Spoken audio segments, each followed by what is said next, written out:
주세. 시험이 닥쳐올 때에 주께서 인도하시니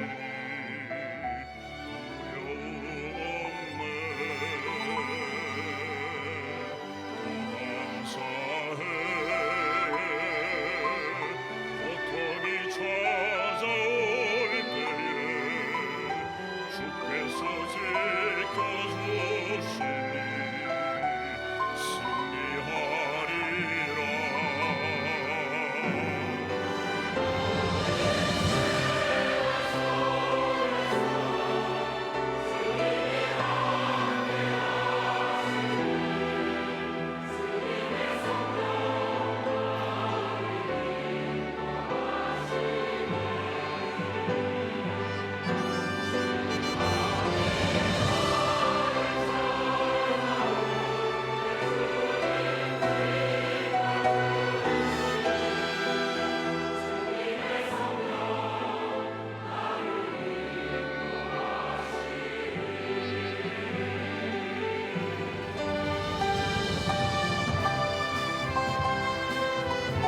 나의 생활 속에서 언제나 늘 함께 하시는 주님, 늘 우리와 동행하시며 우리의 갈 길을 인도하여 주시니 성령님 진심으로 감사드립니다.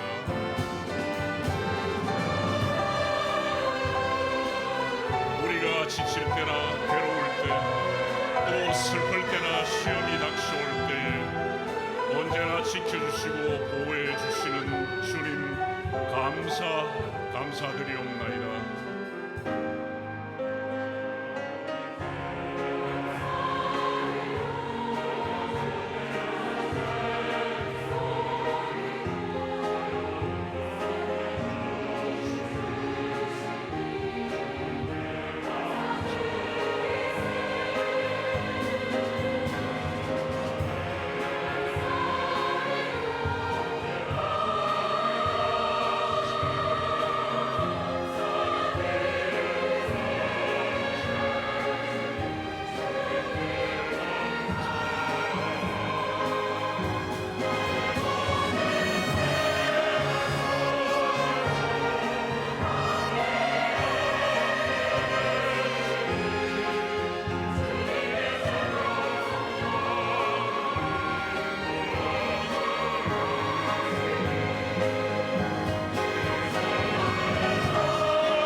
이제 말씀으로 은혜 받는 시간입니다. 담임 목사님께서 하나님의 성실하심을 먹으라 7년을 하루같이 감사 제아의 말씀 선포하실 때 큰 은혜의 시간이 될 줄로 믿습니다.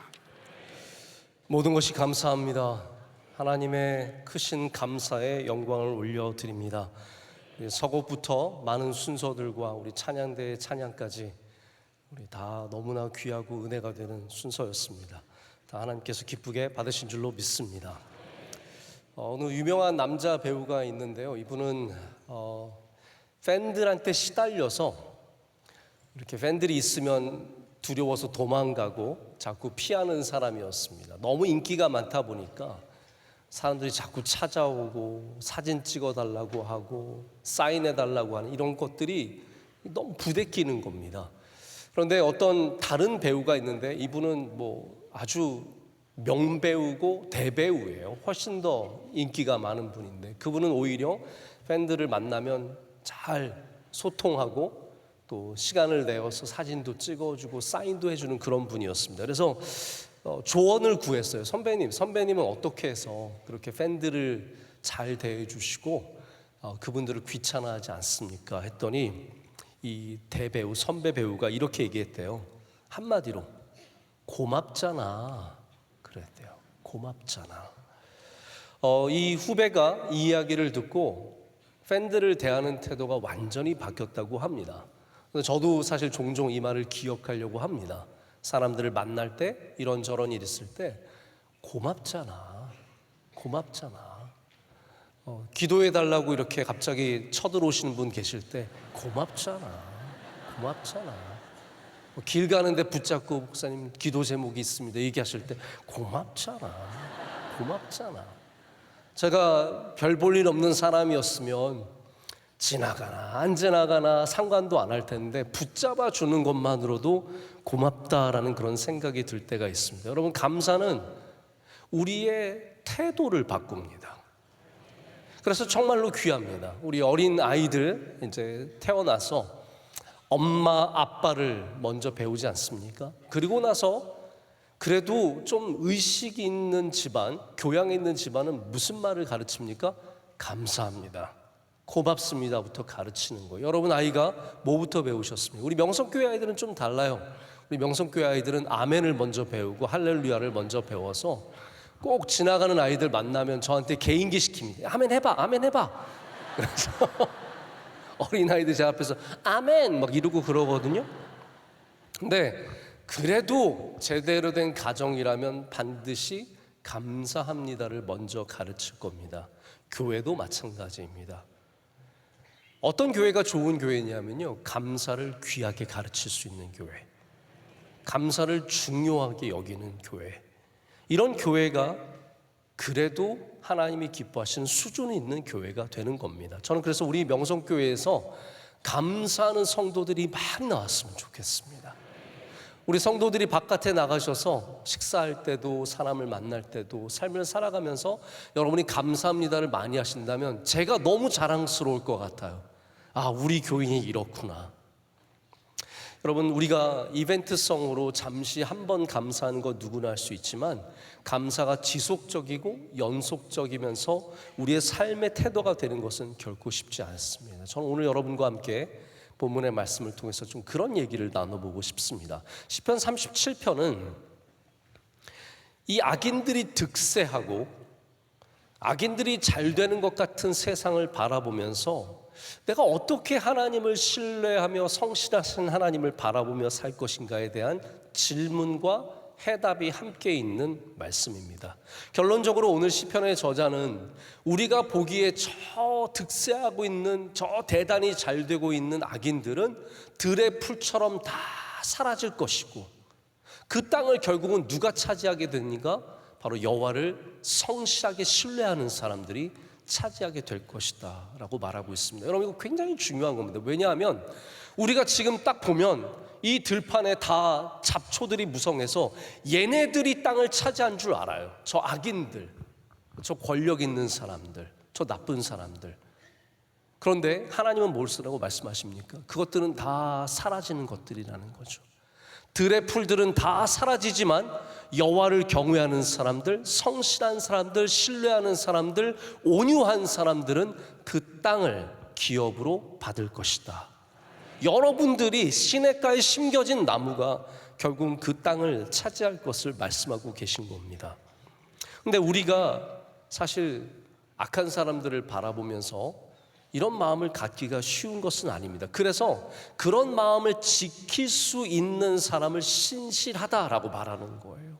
감사도 마찬가지라고 생각합니다.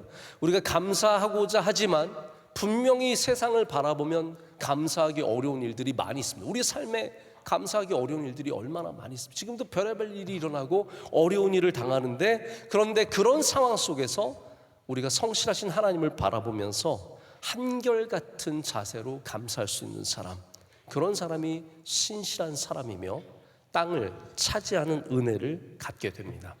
저는 여러분의 감사의 등불이 꺼지지 않으시길 축복합니다.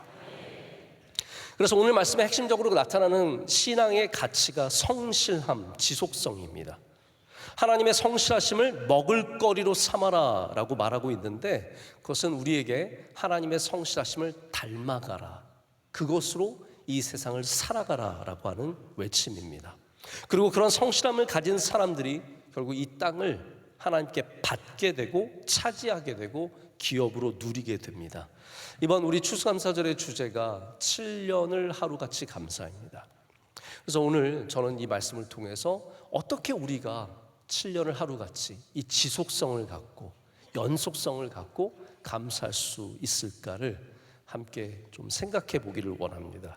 우리 명성교회 가장 오래된 영적 주제가 두 개 있잖아요. 여러분 아시죠? 하나는 오직 주님, 또 하나는 7년을 하루같이. 이 두 가지입니다. 둘 다 하나님 앞에 갖는 자세인데 하나는 영적으로 하나님만 바라보겠다라는 것이고 또 하나는 우리의 삶을 그렇게 살아가겠다라고 하는 그러한 고백이라고 생각을 합니다. 이 7년을 하루같이는 성경에는 정확하게는 7년을 며칠같이라고 되어 있습니다. 우리가 그거를 좀 더 줄여서 하루같이로 만든 거죠. 이게 히브리어로도 굉장히 아름다운 구절입니다. 케 야민 아하딤이라고 하는데 이 말은 그 긴 세월을 아주 짧게 느끼는 것을 말합니다. 무거운 짐을 가볍게 느끼는 것을 말합니다. 여러분 우리의 감사도 이런 게 있지 않습니까? 우리의 삶이 무겁고 힘들고 버겁고 어렵지만 하나님을 신뢰하는 사람들, 하나님을 사랑하는 사람들은 그 가운데 가벼운 삶을 살아가게 됩니다. 그래서 이 7년을 하루같이 감사하는 곳에는 끊임없이 계속해서 성실하게 하나님을 바라보고 감사하는 삶이 담겨져 있습니다. 마치 야곱의 삶이 그 사랑 때문에 이 7년을 변치 않고 갈 수 있었던 것처럼 만약에 사랑하지 않았다면 중간에 뛰쳐나올 수 있는 거잖아요. 이거 힘들면 내려놓을 수 있는 거 아닙니까? 그러나 사랑했기 때문에 그 7년을 변치 않고 가는 것처럼 저는 바라기는 여러분의 감사도 변치 않고 가시기를 축복합니다. 이어져야 합니다. 지속적으로 가야 하고 연속성을 가져야 합니다. 근데 방금 말씀드린 것처럼 이게 쉽지 않다는 거예요. 오늘 아마 추수감사절 여러분도 마음에는 내가 다시 감사를 되찾아야지, 이제 하나님께 감사해야지 하는데 자 이제 예배 끝나고 나서 우리는 국밥을 먹어야 합니다. 자 이때부터 시험과 시련과 환난과 고난이 닥쳐오기 시작합니다. 아마 여러분 중에는 축도할 때 이미 문을 나서는 분들도 계실 겁니다. 왜냐하면 늦게 가면 말도 안 되게 기다려야 하거든요. 제가 아까 2부 예배 마치고 나가니까 나갈 수가 없었어요. 너무 줄을 서가지고. 그래서 제가 예배 시간에도 먹게 해라. 예배 시간에 못 먹게 했대요. 예배 안 드리고 밥만 먹고 갈까봐. 저는 그것도 아니라고 생각해요. 예배 시간에 다른 봉사하시는 분 드실 수 있잖아요. 그러니까 예배 시간에 먹게 해라. 빨리 가서 드시게 해라. 먹게 해라. 죄송합니다. 드시게 해라. 네. 근데 여러분 줄을 서 보십시오. 줄을 서면 우리는 항상 여러 가지 딜레마가 있습니다. 처음 설 때도 이 줄이 빠를 것인가 저 줄이 빠를 것인가. 그리고 서보면 여러분 아시죠? 항상 여러분의 줄은 느립니다. 내가 서는 줄은 느려요. 그리고 우리는 옆에 사람을 자꾸 쳐다봅니다. 내가 앞서가고 있는가 저 사람이 앞서가는가. 여러분 악한 사람들이 앞서갈 때 우리는 시련과 환난을 만나게 됩니다. 하나님 저들은 무슨 복을 봐? 왜 우리 줄은 왜 이렇사옵나이까? 왜 저들은 형통합니까? 근데 여러분 아셔야 되는 것이 빨리 가는 줄은 또 언젠가 멈춥니다. 그곳은 국밥이 떨어질지어다. 순식간에 국밥이 떨어져서 10분 20분 요동하지 않고 가만히 기다려야 하는 상황을 맞을 수도 있기 때문에 여러분 줄 설 때 악인들을 바라보지 마시고 하나님 바라보시고 내게 주신 은혜를 사모하면서 감사의 마음이 흔들리지 않으시길 축복합니다. 당장 나가셔서 그러한 삶을 맞닥뜨리게 되는 것이 우리의 인생이라는 것이죠. 오늘 말씀에 등장하는 시편의 저자는 하나님을 신뢰하는 사람인데 그 사람은 하나님의 성실을 먹을거리로 삼는다고 했습니다.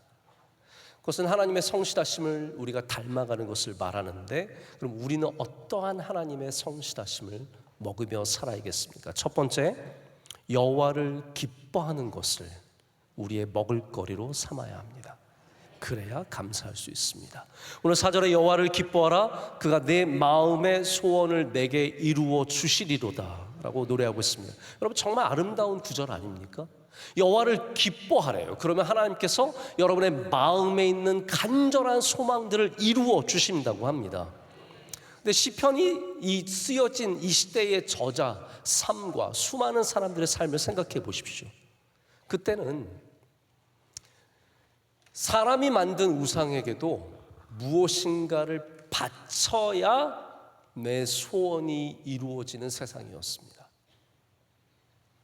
하나님이 경멸하시는 밀곰과 몰렉에게 아이를 제물로 바쳐야 내가 재산이 늘어난다든지 내 가업이 복을 받는다든지 이런 일이 생기는 거죠. 다 모든 것들은 모든 인간이 만든 거짓된 신은 바쳐야 받는 것이었습니다. 근데 하나님은 내게 바쳐라 그러면 너의 소원이 이루어지리라 하지 않으셨습니다.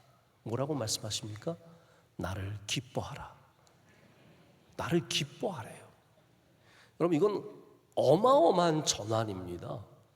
무엇을 바쳐서 받았던 사람들이 내가 정성을 다하면 받는다고 생각했던 사람들이 이제는 마음을 바꿔야 돼요. 우리의 진정한 예배는 하나님을 기뻐하는 것이라는 겁니다. 그래서 우리가 천천의 수양이나 만만의 기름을 들여서 하나님께 받는 것이 아니라 여호와를 기뻐할 때 하나님께서 우리를 복 주신다라고 말하는 겁니다. 제가 며칠 전에도 그런 말씀을 드렸는데 하나님을 기뻐할 때 하나님은 가장 큰 영광을 받으신다라고 말합니다. 근데 여기 조건이 있습니다. 7절을 보면 자기 길이 형통하며 악한 꾀를 이루는 자 때문에 불평하지 말지어다. 또 8절에 이어서는 분을 그치고 노를 버리며 불평하지 말라. 여러분 두 번이나 불평하지 말라고 합니다. 왜 그렇습니까? 우리가 하나님을 기뻐하는 일들이 이런 것들에 너무 쉽게 무너지기 때문입니다.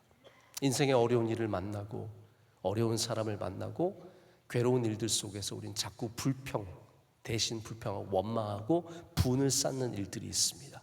우리의 기쁨이 너무나 쉽게 사라집니다. 기뻐한다는 것이 결코 쉽지 않다는 말이죠.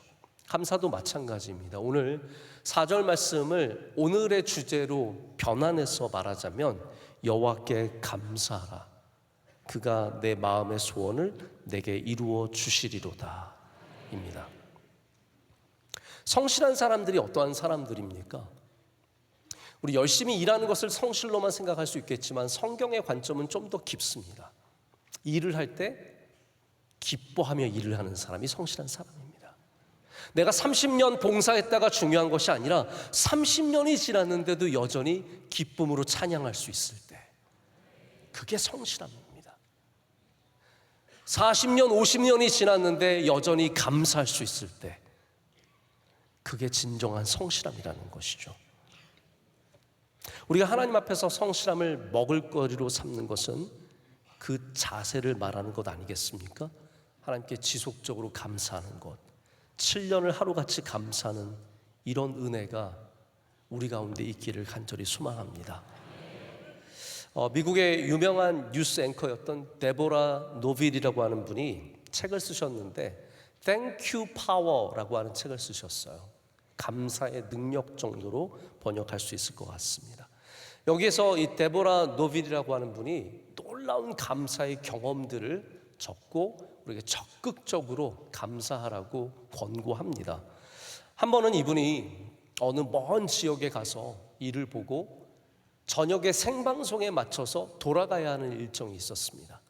그래서 비행장에서 공항에서 비행기를 탔는데 시간이 지나도 이륙하고 있지 않더니 갑자기 방송이 나오는데 다 내리래요. 비행이 취소됐다는 겁니다. 항공기에 결함이 있어서 내려야 된다는 거예요. 많은 사람들이 입이 삐쭉 나와가지고 불평하면서 어떻게 나 이 호텔 어떻게 할래? 내 렌트카 어떻게 할래? 이거 나 스케줄 어떻게 할래? 하면서 내리는 겁니다. 그리고 내리자마자 카운터에 있는 사람들에게 줄을 선 다음에 만나자마자 다 어떻게 너희들 이렇게 일을 처리하느냐 난리가 났습니다. 데보라 노빌도 이런 상황을 맞아서 마음이 힘들었습니다. 근데 그 마음 중에 어떤 목소리가 들렸냐면 데보라의 애칭이죠. 데비, 너 감사해야지. 이 목소리가 들리는 거예요. 그래서 다른 사람들이 다 불평하며 줄 서 있는데 이분은 계속 인내하며 서 있다가 자기 차례가 되었을 때 직원 앞에 가서 얼마나 고생이 많으세요. 우리 비행기가 안 떴지만 비행기가 사고로 이어지지 않고 우리가 이렇게 무사하니 얼마나 감사합니까? 제가 갈 수 있는 방법이 없을까요? 이렇게 물어봤어요. 그랬더니 이 직원이 열심히 찾아주는 거예요.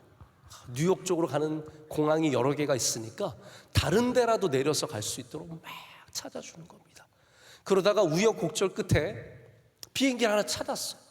그래서 여기로 가면 된다고. 그래서 이분이 그 먼 게이트까지 시간에 맞춰가기 위해서 진짜 열심히 뛰어갔어요. 땀을 흘리며 뛰어갔어요. 딱 도착했는데 그 직원이 말하기를 그 자리는 이미 다른 사람이 가져갔다는 거예요. 얼마나 화가 납니까? 근데 그 안에서 데비야, 너 감사해야지. 그때 그분이 이 이야기를 듣고 그래 감사하자. 그래서 그 직원한테 또 얘기를 하는 거예요. 혹시 다른 데는 없을까요? 한 자리만 꼭 날 수 있으면 좋겠습니다. 이분이 안 도와줄 수도 있지만 또 찾는 거예요. 막 찾아서 정말 겨우겨우 딱 한 자리가 남아있는 비행기를 찾았어요. 그래서 또 데보라 노빌이 뛰어갑니다. 게이트까지 뛰어가서 겨우겨우 이륙하려던 비행기를 막고 기다리게 한 다음에 가서 자리에 앉았어요. 근데 그 자리가 비행기에서 제일 안 좋은 자리였어요. 화장실 바로 옆에 붙어있는. 승무원이 앉혀주면서 죄송합니다, 저희 남은 자리가 이것밖에 없습니다 했더니 이분이 앉으면서 감사하니까 저는 화장실에 안전벨트만 있어도 저는 갈 수 있어요. 안전벨트만 채워주면 어디 앉아도 상관없어요. 그러면서 그 자리에 앉아서 감사하면서 가는 거예요. 비행기가 떴습니다. 조금 시간이 지나자 승무원이 찾아오는 거예요. 괜찮으세요? 불편하진 않으세요? 괜찮습니다. 괜찮습니다. 그랬더니 이분이 너무 죄송해서 그런데 마침 저희가 1등석 한 자리가 비었습니다. 저희가 그곳으로 모시고 갈 테니까 조용히 따라오십시오. 모시고 간 거예요. 그래서 잘 살았다는 얘기가 있습니다. 근데 아마 여러분 이 이야기를 들으시면서 어떤 분들은 또 그렇게 생각하실 거예요. 야, 승무원한테 잘하면 1등석 얻는구나. 내가 앞으로 1등석을 얻기 위해서 만나는 사람들마다 이렇게 잘해줘야지. 여러분 이 이야기의 핵심은 그게 아닙니다. 이 이야기의 핵심은 뭐냐면요, 한 번의 감사로 되지 않을 수 있다예요. 자, 우리가 한 번의 감사로 바뀔 것 같은 착각을 많이 합니다. 내가 이번에 감사하면 좋은 일이 일어나겠지? 아니에요. 그러지 않을 수 있어요. 비행기 또 놓칠 수 있습니다. 또 감사하면 나한테 좋은 의자가, 좋은 자리가 생기겠지? 그러지 않을 수도 있어요. 그런데 또 감사하는 거예요. 그 자리에 앉아서도 감사하면 감사가 연속성을 갖고 지속성을 갖고 성실함을 가지면 그 감사는 반드시 열매를 맺게 되어 있습니다. 여러분의 감사는 몇 분짜리 감사입니까? 몇 시간짜리 감사입니까? 7년을 하루같이 성실하게 감사하는 여러분 되시길 축복합니다. 두 번째, 인내가 우리의 먹을거리가 되어야 합니다. 야곱은 7년을 하루같이 여기면서 라헬을 기다리며 일했습니다. 여러분 이 긴 시간을 이렇게 기다린 거 대단한 겁니다. 특별히 라반 같은 외삼촌, 삼촌인데 등쳐먹는 삼촌이에요. 약속해놓고 그 약속을 너무나 쉽게 어기고 그리고 노동력을 갈취하고 이런 거는 좋지 않죠. 근데 야곱이 전혀 의외의 태도를 보입니다. 악인이죠. 한마디로 말하면 시편 37편에 나오는 악인입니다. 악인인데 악인에게 악을 행하지 않고 악인에게 선을 행합니다. 7년을 하루같이 열심히 일하는 거예요. 그럼 우리는 그렇게 생각할 수 있어요. 저 사람 나쁜 사람이니까 나도 대충 해야지. 저 사람 하나님 보시기 안 좋은 사람이니까 나는 막 해도 될 거야 라고 생각할 수 있지만 야곱은 그렇지 않았다는 거예요. 라반의 집이지만 거기서 7년을 하루같이 성실함으로 그 시간을 보낸 겁니다. 여러분 어디에서 무슨 일을 하든지 그 시간을 성실함으로 살아가시길 축복합니다. 원래 야곱도 속이는 사람 아니었습니까? 근데 그도 속이는 사람을 만났는데 그러자 그의 삶의 자세가 바뀌었습니다. 성실함으로 그의 일을 감당했을 때 그가 떠날 때 그는 큰 양떼의 무리를 이루어서 떠나게 됩니다. 여러분, 인내는 중요한 성실함의 가치입니다. 감사함도 마찬가지 아니겠습니까? 우리가 감사하는 사람이 되려면 반드시 인내하는 자세를 가져야 합니다. 오늘 7절 말씀에 여호와 앞에 잠잠하고 참고 기다리라. 인내가 성실하심의 모습이며 우리도 그러한 자세를 가져야 된다는 겁니다. 여러분, 우리가 아무리 감사를 일구어도 그 삶의 잡초가 끊임없는 불평과 불만과 원망의 잡초가 오늘도 일어나고 있어요. 뒤돌아서면 잡초가 나오는 겁니다. 어느 중년 부부가 서울에서 일을 잘하다가 재산을 모은 다음에 시골에 땅을 크게 사고 집을 예쁘게 짓고 농사를 짓기 시작했습니다. 밭농사, 과수원 이런 것들을 여러 개 하면서 농사를 배우기 시작했어요. 3년 동안 농사를 하면서 이분이 일구는 밭이 정말 큰 밭이 되었습니다. 이 방송을 찍는 분들이 물어봤어요. 3년 동안 농사를 배우면서 가장 힘든 게 뭔가요? 했더니 이분들이 대답하기를 잡초 뽑는 거예요 라고 얘기를 하시더라고요. 그래서 그때 제가 굉장히 공감이 갔습니다. 저는 농사를 짓는 사람은 아닌데 제가 잔디밭을 돌아보니까 잡초가 항상 생깁니다. 초봄에는 초봄의 잡초가 있고요, 늦봄에는 늦봄의 잡초가 있고, 여름에는 여름의 잡초가 있습니다. 항상 가서 그 잡초를 관리해주고 뽑아줘야 합니다. 여러분이 아무리 아름다운 감사의 밭을 이루었어도 거기에 불평과 원망의 잡초가 뒤돌아서면 다시 올라오는 거죠. 여러분, 그것을 인내함으로 뽑으셔야 합니다. 오늘도 내 삶에 있는 원망의 잡초를 뽑아내고 내일 또 생기는 그 잡초를 뽑아낼 때 우리 그 인내를 통해서 하나님께서 우리 7년을 하루같이의 감사를 받아주실 줄로 믿습니다. 자, 이제 제가 말씀을 정리하고 맺고자 합니다. 제가 한동안 우리 한국 제품들을 경험하면서 실망했던 적이 있습니다. 우리 한국 거는 사면 겉은 멀쩡한데 금방 고장이 나는 거예요. 망가지고 흔들면 깨지고.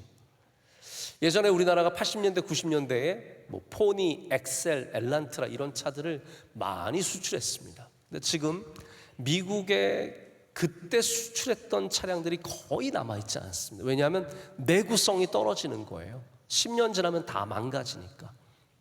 근데 일본 차들은 대표적으로 도요타 같은 차들은 80년대 90년대 차들이 아직도 많이 돌아다닙니다. 내구성이 있기 때문이에요. 우리나라 제품이 이제는 내구성을 갖고 연속성을 갖고 제품들이 오래가는 제품들이 많이 나오고 있습니다.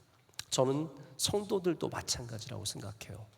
여러분, 성도들 중에 겉은 정말 번지르르한데 바람만 한번 불어도 꺾이는 사람이 있습니다. 성도들 가운데 멋진데 가뭄 한번 지나가면 싹 말라서 죽어버리는 사람이 있습니다. 너무너무 안타깝습니다. 저희 명성교회 45년 동안, 저도 이 교회 45년 있었던 거 아니겠습니까? 처음부터 있었으니까요. 반짝반짝 멋지게 피던 분들이 얼마나 쉽게 사라지는지 모릅니다. 여러분, 신실함과 성실함과 하나님 앞에 지속적이고 연속적인 것을 여러분의 먹을거리로 삼으셔야 된다는 거예요. 그러한 성도가 진짜 능력 있고 실력 있는 성도라는 말입니다.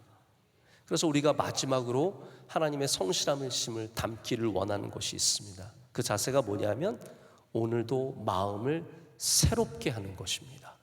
예레미야 예가 3장 23절에 아주 귀한 말씀이 있습니다. 이 예레미야 예가는 아시잖아요. 슬픈 노래입니다. Lamentation, 슬픔의 노래인데 그 안에 이런 아름다운 고백이 있어요. 이것들이 아침마다 새로우니 주의 성실하심이 크시도소이다. 여러분, 하나님의 성실하심은 새로움 속에 성실하심입니다. 아침마다 새롭다는 거예요. 모든 이어지는 연속적인 것들에는 새로움이 있어야 합니다. 우리 명성교회가 이 귀한 사역을 앞으로도 이어가려면 오늘 새로움이 있어야 하고 내년도 추수감사절에 또 다른 새로움이 있어야 합니다. 그래야 이게 이어지는 겁니다. 감사도 마찬가지입니다. 여러분, 지금까지 감사한 거 많이 있죠. 나 건강하게 하신 것도 감사하고, 우리 자녀 좋은 학교 가게 하신 것, 시집장가 잘 가게 하신 것 감사합니다. 그런데 여러분, 이 감사가 7년을 하루같이 이어지려면 어떻게 해야 되냐면 오늘도 감사한 게 있어야 합니다. 새로운 감사가 있어야 된다는 거예요. 새롭게 하나님께 영광 올려드리고 감사할 수 있는 것이 있어야 그 성실한 감사를 이어갈 수 있다는 말입니다.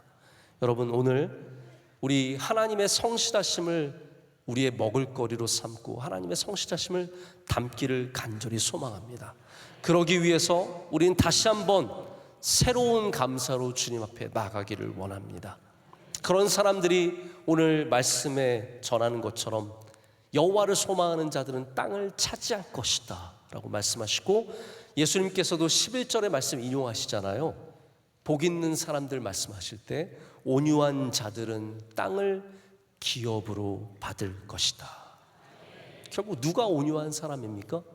인내함으로 악인들의 흥망성쇠에 흔들리지 아니하고 하나님을 바라보면서 그 마음을 지키고 성실하게 하나님을 닮아가는 그 온유한 사람들, 하나님께서 그런 사람들에게 땅을 차지하는 은혜 주실 줄로 믿습니다. 함께 기도하겠습니다. 하나님 아버지, 감사합니다. 오늘 추수감사절을 맞아서 하나님 앞에 성실하게 나와 예배하게 하심을 감사합니다. 우리 예배를 기뻐 받으시는 하나님 아버지, 우리 모두가 하나님을 기뻐하는 감사의 예배를 올려드리게 하여 주시옵고, 하나님, 때로는 어려울 때에도 인내하며 감사하게 하여 주시옵고, 또한 감사의 새로움으로 주님 앞에 날마다 나아가게 하여 주시옵소서. 우리 가운데 역사하시고 우리의 영광을 받으시는 예수 그리스도의 이름으로 기도드립니다. 아멘.